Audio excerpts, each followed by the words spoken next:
जय हिंद बच्चों, आशा है आप सभी अपने अपने घरों में स्वस्थ और सुरक्षित होंगे और इसी तरह अपनी ऑनलाइन कक्षाएं भी अटेंड कर रहे होंगे।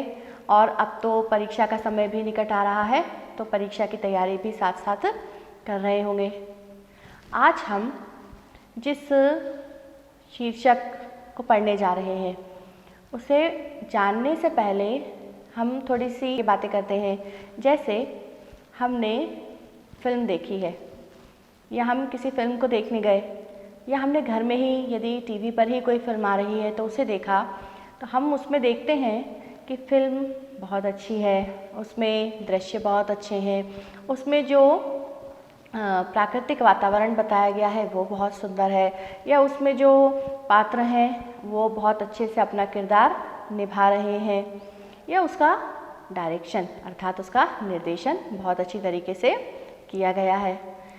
इन सब बातों को हम कब नोटिस करते हैं? जब फिल्म ख़त्म हो जाती है, हम उसको देख लेते हैं, उसके बाद हम इन बिंदुओं की चर्चा आपस में अपने मित्रों से या अपने परिवार के सदस्यों से करते हैं। इस तरह हम देखते हैं कि किसी भी फिल्म को जब हम देखते हैं तब उस समय कुछ कुछ बातों पर हमारा ध्यान नहीं जाता है।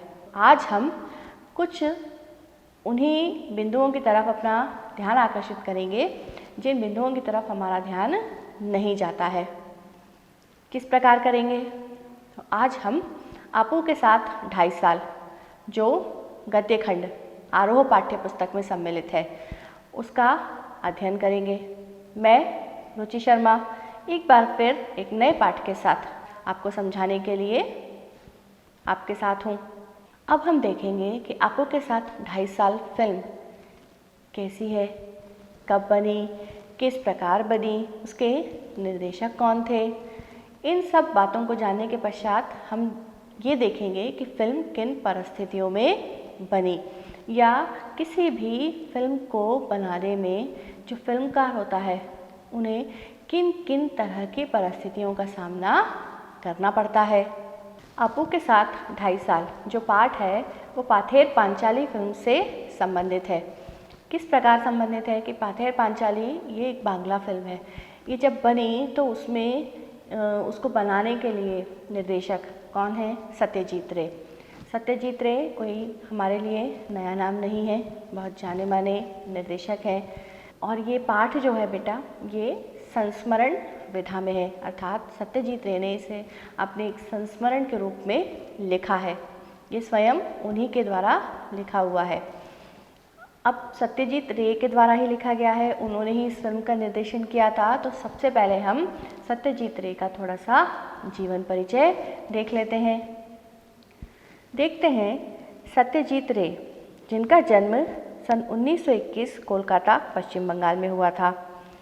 आपकी जो प्रमुख फिल्में हैं उनमें अपराजिता, अपू का संसार, जल सागर, देवी चारुलता, महानगर, गोपी गायन, बाका बाइन, पथेर पांचाली बांग्ला फिल्म है, शतरंज के खिलाड़ी और सदगति ये हिंदी फिल्म है। इनकी जो प्रमुख रचनाएं हैं वे हैं प्रोफेसर शंकु के कारनामे, सोने का किला, जहांगीर की स्वर्ण मुद्रा, बादशाही अंगूठी। भारतीय सिनेमा को कलात्मक ऊंचाई प्रदान करने वाले फिल्मकारों में सत्यजीत राय बहुत अगली कतार में हैं। इन्हें इसी कारण 32 राष्ट्रीय पुरस्कार एवं भारत रत्न का सम्मान दिया गया, फ्रांस का लेजन डॉनर सम्मान और पूरे जीवन की उपलब्धियों पर ऑस्कर सम्मान से सम्मानित किया गया है। आपने लगभग 30 फीचर फिल्मों का निर्देशन किया है, उन्हें बनाया है। यहाँ एक बात ध्यान देने योग्य है कि ज़्यादातर फिल्में साहित्यिक कृतियों पर आधारित हैं। अब हम आते हैं अपने पाठ पर, आपू के साथ 2.5 साल। आपू के साथ 2.5 साल जो पाठ है वो पाथेर पांचाली फिल्म के निर्देशन से संबंधित है। थोड़ा सा उसका परिचय देखते हैं, फिर पाठ को बड़े मज़ेदार तरीके से समझेंगे। आपू के साथ 2.5 साल नामक संस्मरण पथेर पांचाली फिल्म के अनुभवों से संबंधित है। जिसका निर्माण भारतीय फिल्म के इतिहास में एक बहुत बड़ी घटना के रूप में दर्ज है। इससे फिल्म के सृजन और उसके व्याकरण से संबंधित कई बारीकियों का पता चलता है। यही नहीं, जो फिल्मी दुनिया हमें अपने ग्लैमर से चुंधियाती हुई जान पड़ती है, उसका एक ऐसा सच हमारे सामने आता है जिसमें साधनहीनता के बीच कला दृष्टि को साकार करने का संघर्ष भी होता है। किसी भी फिल्मकार के लिए फिल्म को बनाना एक सपने जैसा होता है जब तक कि वह फिल्म पूरी नहीं हो जाती है। जब उसकी पहली फिल्म पूरी होती है तभी वह फिल्मकार कहा जाता है या बन जाता है। अब जानते हैं कि फिल्मकार सत्यजीत रे ने अपनी जो पहली फिल्म है उसे किस प्रकार और किन परिस्थितियों में पूरा किया। पढ़ते हैं पाठ अपू के साथ 2.5 साल। पथेर पांचाली फिल्म की शूटिंग का काम 2.5 साल चला था। अब 2.5 साल रोज़ तो शूटिंग हो नहीं सकती थी। क्यों नहीं हो सकती थी? क्योंकि शूटिंग के लिए जो संसाधन जुटाने पड़ते थे उन संसाधनों में कभी कभी कुछ कमी आ जाया करती थी। उन संसाधनों को फिर जुटाना पड़ता था। अब चूँकि सबसे पहले इसमें पथेर पांचाली में एक 6 वर्षीय बालक की आवश्यकता थी। उस 6 वर्षीय बालक को ढूंढने के लिए ही काफ़ी समय लग गया। तब सत्यजीत रे की पत्नी ने उन्हें बताया कि पास वाले मकान की छत पर एक लड़का है, ज़रा उसे बुलाकर भी देख लो, क्या वह तुम्हारे फिल्म के लिए सही है। तब उन्होंने उस लड़के को बुलवा भेजा और देखा कि यह उस किरदार को निभाने के लिए एकदम सही है। और वही बच्चा फिर पथेर पांचाली फिल्म में अपू का नाम से जाना गया। अब सत्यजीत रे को भी ये अंदाज़ा नहीं था कि फिल्म का काम 2.5 साल चलने वाला है। अब जो अपू जो बालक बना था उसकी उम्र कितनी थी? लगभग 6 वर्ष। अब 6 वर्ष का बच्चा 2.5 साल में आगे बढ़ जाएगा तो कितनी उम्र का हो जाएगा? 8.5 वर्ष का। तो ये तो नेचुरल है, ये तो प्रकृति का नियम है कि बच्चा बड़ा होगा तो उसके शारीरिक रूप में कदकाठी में कुछ बदलाव तो आएंगे ही। इसमें अपू और दुर्गा 2 बच्चे थे। अब दोनों ही थोड़े थोड़े तो बड़े होंगे ही। अब फिल्मकार को तो ये पता ही नहीं था कि 2.5 साल फिल्म का निर्माण चलने वाला है, परंतु वे लिखते हैं कि ये उनकी खुशकिस्मती रही कि बच्चों में जितना परिवर्तन होता है उम्र बढ़ने के साथ साथ उन दोनों में उतना परिवर्तन नहीं हुआ। वो लगभग एक जैसे ही दिखते रहे।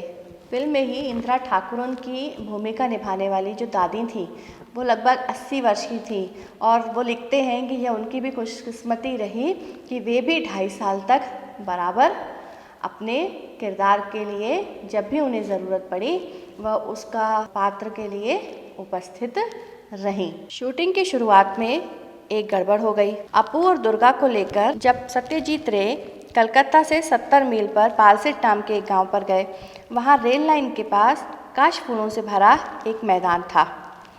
अपू और दुर्गा दोनों पहली बार रेलगाड़ी देखते हैं। इस सीन की शूटिंग होनी थी। ये सीन बहुत ही बड़ा था। एक दिन में उसकी शूटिंग पूरी होना नामुमकिन था। कम से कम 2-3 दिन लग सकते थे।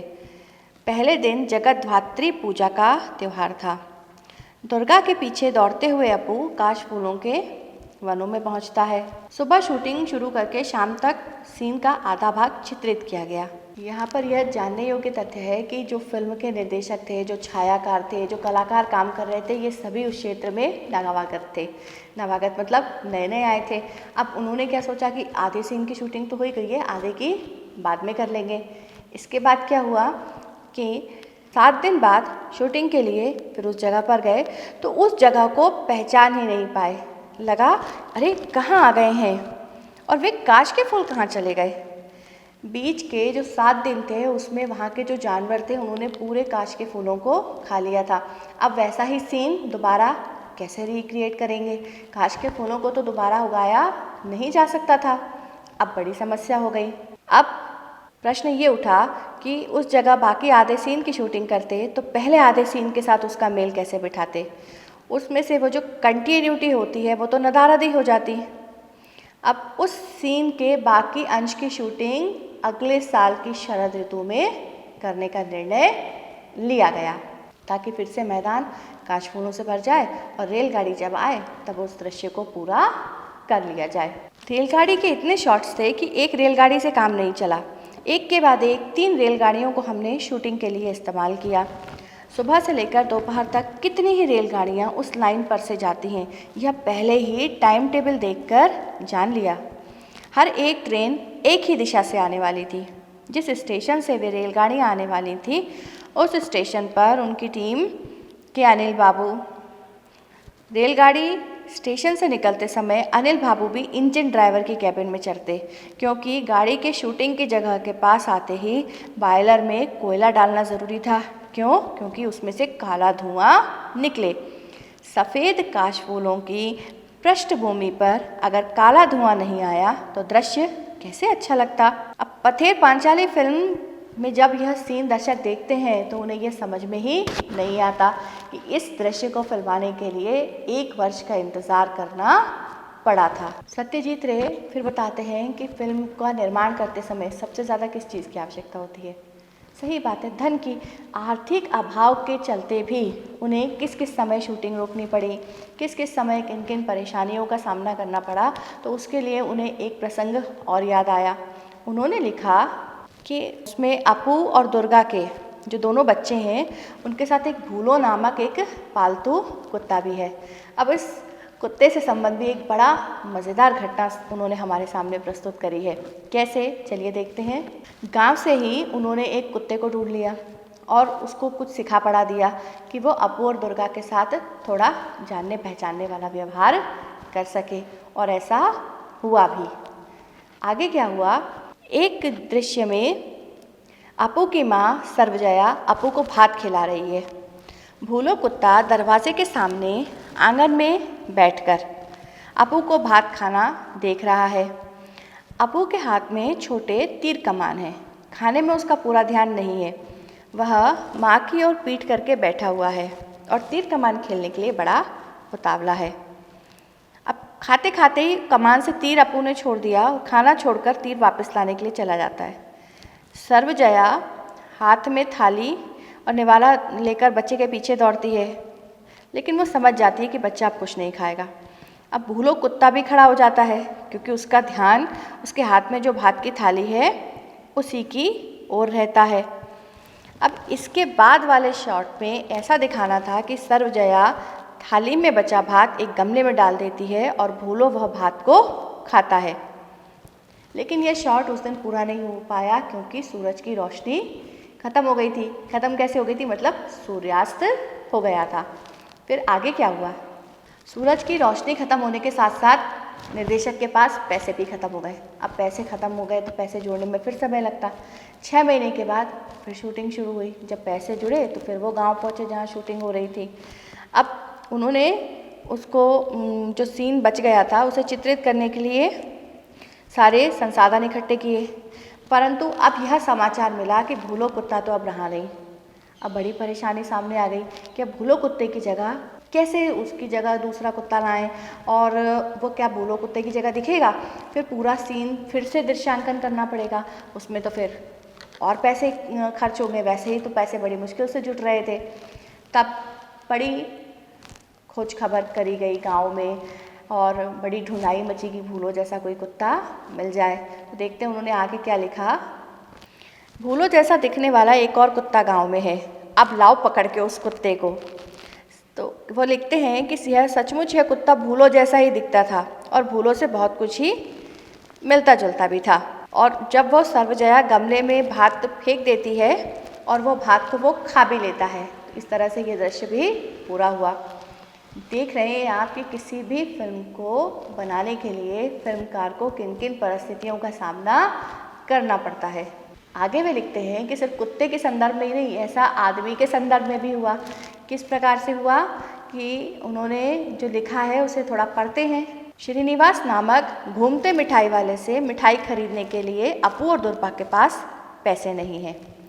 अपू और दुर्गा के पास पैसे नहीं हैं, वे मिठाई खरीद नहीं सकते। इसलिए अपू और दुर्गा उस मिठाई वाले के पीछे पीछे मुखर्जी के घर जाते हैं। मुखर्जी अमीर आदमी है, वे मिठाई ज़रूर खरीदेंगे और उनका मिठाई खरीदना देखने में ही अपू और दुर्गा की खुशी हो जाएगी। इस दृश्य का भी कुछ अंश जो है वो चित्रित हो गया और कुछ रह गया। तो उन्होंने सोचा कि चलो अब फिर जब पैसे इकट्ठे हो जाएंगे तब हम इस दृश्य को पूरा कर लेंगे। अब जब पैसे इकट्ठे हुए तब क्या हुआ, जब पैसे इकट्ठे करके फिर से शूटिंग शुरू की गई तो पता चला श्रीनिवास मिठाई वाले की भूमिका जो सज्जन निभा रहे थे वे तो अब रहे ही नहीं। अब फिर समस्या कि अब श्रीनिवास जैसे दिखने वाले व्यक्ति को कैसे ढूंढें, उनके जैसा दिखने वाला कोई व्यक्ति कैसे मिलेगा। आखिरकार ढूंढा कि उनके जैसे कदकाठी का एक व्यक्ति मिल जाए ताकि उसके जो पीछे का हिस्सा होता है, अपन पीठ वाला हिस्सा होता है, उसे कोई दिखा के अपना जो दृश्य बचा हुआ है उसे उसका चित्रांकन कर लिया जाए। आखिरकार उसमें उन्हें सफलता भी मिल गई।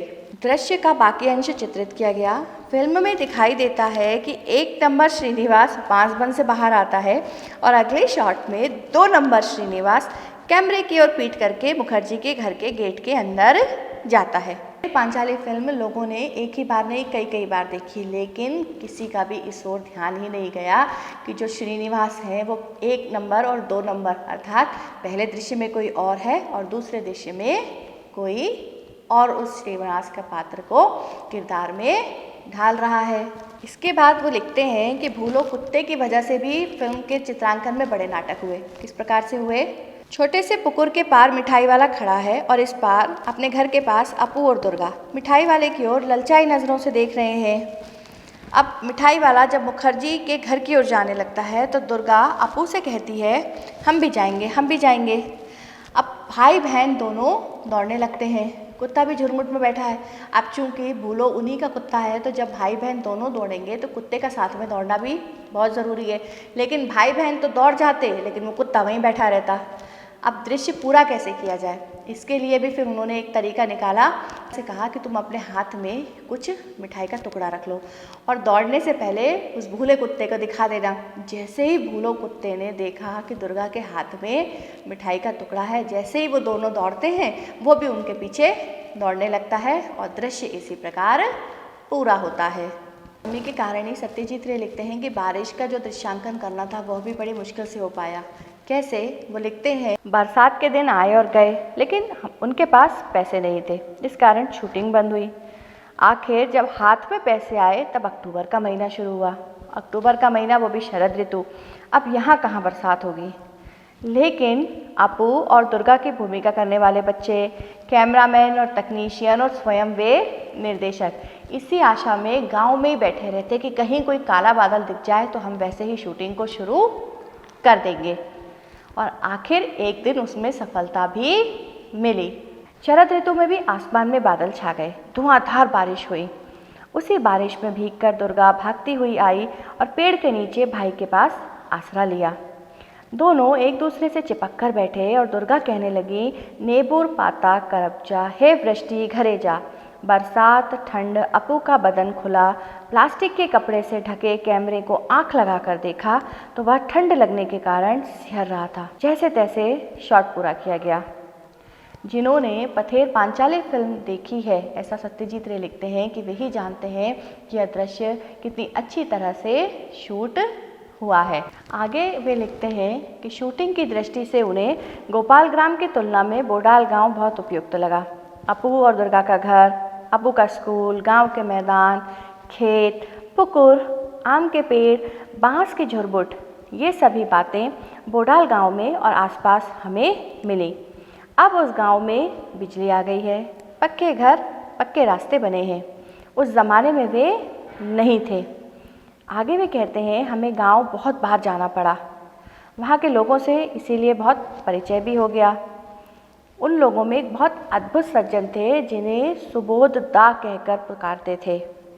वे एक झोंपड़े में रहते और दरवाजे पर बैठकर खुद ही से कुछ न कुछ बड़बड़ाते रहते, और यदि उन्हें समझ में आ जाए कि फिल्म की शूटिंग करने वाले आए हैं तो वे चिल्लाते, फिल्म वाले आए हैं, मारो उनको लाठियों से। अब वो क्यों चिल्लाते? पूछताछ करने पर लोगों ने बताया कि वे मानसिक रूप से बीमार हैं। पर बाद में सत्यजीत रे का उनके साथ अच्छा परिचय हो गया। जिस घर में शूटिंग करते थे उसके पड़ोस में एक धोबी रहता था। उसके कारण बहुत परेशानी होती थी। वह थोड़ा सा पागल था और कभी भाइयों और बहनों कहकर किसी राजकीय मुद्दे पर लंबा भाषण शुरू कर देता। फुर्सत के समय में उसके भाषणों पर कुछ आपत्ति नहीं थी, लेकिन यदि शूटिंग के समय वह भाषण शुरू करता तो साउंड का काम प्रभावित हो सकता था। उसके रिश्तेदारों ने यदि मदद न की होती तो वह सचमुच ही एक बड़ा सिरदर्द बन जाता। जिस घर में पथेर पांचाली की शूटिंग करते थे वह घर हमें एकदम ध्वस्त अवस्था में मिला था। उसके मालिक कलकत्ता में रहते थे। उनसे हमने वह घर शूटिंग के लिए भाड़े अर्थात किराए पर लिया था। अब उस घर की मरम्मत करके उसे शूटिंग के लिए ठीक ठाक करवाने में ही लगभग 1 महीने का समय लग गया था। उस घर के एक हिस्से के आसपास कुछ ऐसे भी कमरे थे जो फिल्म में दिखाए नहीं गए हैं। क्यों दिखाए नहीं गए हैं? क्योंकि फिल्म को बनाते समय जिन सामानों की आवश्यकता रहती है उन सामानों को रखने के लिए भी तो कमरों की आवश्यकता पड़ती है ना, कि वह सुरक्षित रहें, तभी तो दूसरे दिन उनसे ही शूटिंग हो पाएगी। जैसे अभी आप ये वीडियो देख रहे हैं तो इस वीडियो को बनाने में साउंड सिस्टम है, लाइट सिस्टम है, कैमरा है, तो ये सभी जो हैं इस वीडियो को बनाने के पश्चात बड़े संभाल के कमरे में बंद करके रखे जाते हैं। एक बड़ा ही रोमांचक किस्सा है, सुनते हैं। एक कमरे में रिकॉर्डिंग मशीन लेकर साउंड रिकॉर्डिस्ट भूपेन बाबू बैठा करते थे। शूटिंग के वक्त उन्हें देखा नहीं जा सकता था, उनकी आवाज़ को ही सुना जा सकता था। हर शॉट के बाद सत्यजीत रे उनसे पूछते, साउंड ठीक है ना?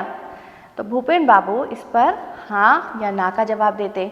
जैसे अभी आप मेरी आवाज़ सुन रहे हैं, तो जैसे ही रिकॉर्डिंग शुरू होती है तो जो कैमरामैन हैं जो हमारी रिकॉर्डिंग कर रहे हैं वे भी पहले साउंड को चेक करवाते हैं। वे कहते हैं कि मैडम पहले आप एक लाइन बोलकर सुनाइए कि साउंड क्लियर आ रहा है या नहीं, क्लियरिटी है कि नहीं, उसमें कहीं कोई दिक्कत तो नहीं हो रही है। इन सब बातों को ध्यान में रखकर फिर आगे रिकॉर्डिंग और शूटिंग की जाती है। इसी प्रकार एक दिन शॉट हो गया। साउंड के बारे में जब उनसे पूछा गया तो उन्होंने कुछ जवाब ही नहीं दिया। फिर एक बार पूछा, भूपेन बाबू साउंड ठीक है ना? फिर भी जवाब नहीं मिला। 3-4 बार पूछने के बाद जब सत्यजीत रे को चिंता हुई कि भूपेन बाबू जवाब क्यों नहीं दे रहे हैं, तो वे स्वयं उस कमरे में गए। जैसे ही वो कमरे में गए तो उन्होंने देखा कि भूपेन बाबू जिस खिड़की के पास अपना साउंड सिस्टम लेकर बैठा करते थे वहाँ से एक सांप नीचे उतर रहा था। उसे देखकर जो साउंड रिकॉर्डिस्ट थे उनकी तो बोलती ही बंद हो गई, तो वो जवाब कैसे देते। सत्यजीत रे ने इस तरह के भी परिस्थितियों में उस फिल्म का निर्माण किया। और अब हम यदि किसी भी फिल्म को देखेंगे तो देखते देखते मन में विचार अवश्य आएगा कि फिल्मकार के पास पैसे कहाँ से आए होंगे। उसने इस दृश्य को शूट करने में इतने अच्छे अच्छे जो दृश्य हम देखते हैं, जैसे हम प्राकृतिक वातावरण के झरने देखते हैं, पहाड़ देखते हैं या सुंदर सुंदर बादल उड़ते हुए देखते हैं, उन्हें शूट करने में कितने कितने दिनों का इंतज़ार करना पड़ता है। पूरे संस्मरण को समझने के पश्चात हम ये समझ गए कि सत्यजीत रे ने जब अपनी पहली फिल्म बनाई तो उस फिल्म को बनाते समय उन्हें किन किन परेशानियों का सामना करना पड़ा, उसके साथ साथ उन्हें कौन कौन से नए अनुभव भी हुए, इसका भी जिक्र उन्होंने किया है।